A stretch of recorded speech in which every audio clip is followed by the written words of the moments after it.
ராமராமா, திங்கட்கிழமை ஜனவரி 12ஆம் தேதி விஸ்வாவசு வருஷம் மார்கழி மாசம் 28ஆம் தேதி கிருஷ்ணபக்ஷ நவமி திதி.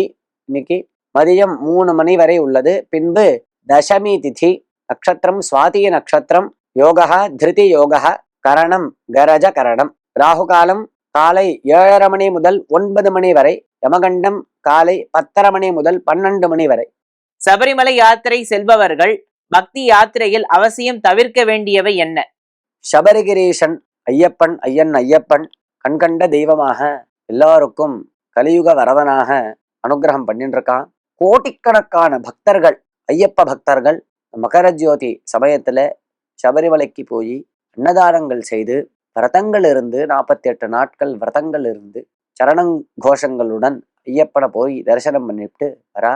வாழ்க்கையில் நிம்மதியாக இருக்கா, எல்லா வளங்களையும் அடையிறா.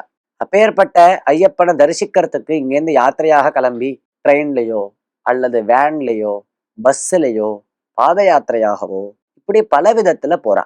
இப்படி போறச்ச எதை நாம் கட்டாயம் தவிர்க்க வேண்டும் என்றால், முக்கியமாக ட்ரெயின், பஸ், வேன் இந்த மாதிரிலாம் யாத்திரை பண்றச்ச பொழுதுபோக்குவதற்காக சினிமா பார்க்கறது, டிவியில சினிமாவை போட்டு விடுறது, கார்லயே டிவிலாம் வந்துடும், அதுல சினிமாவை போடுறது, சினிமா பாட்டுகளை மனதிற்கு ஒரு விகாரத்தை ஏற்படுத்தக்கூடியதான மனோவிகாரத்தை ஏற்படுத்தக்கூடியதான சங்கீதம், சினிமா பாட்டுக்களை கேட்பது, பார்ப்பது, அந்த மாதிரி ஒரு மனோவிகாரத்தை ஏற்படுத்தக்கூடியதான பேச்சுக்களை பேசுவது அல்லது செல்போனில் காண்பது, கேட்பது, இந்த மாதிரி செயல்களை கட்டாயம் தவிர்க்க வேண்டும். இது அதிகமாக நடைபெறுகிறது என்று நமக்கு தெரிகிறது.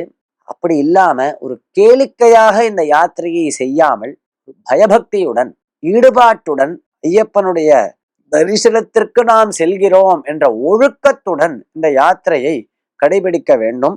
5 வேளை சாப்பிட்றது, 4 வேளை சாப்பிட்றது, அதே மாதிரி ஸ்நாக்ஸை சாப்பிட்டுட்டே யாத்திரை பண்றது, இதெல்லாம் தவிர்க்கணும்.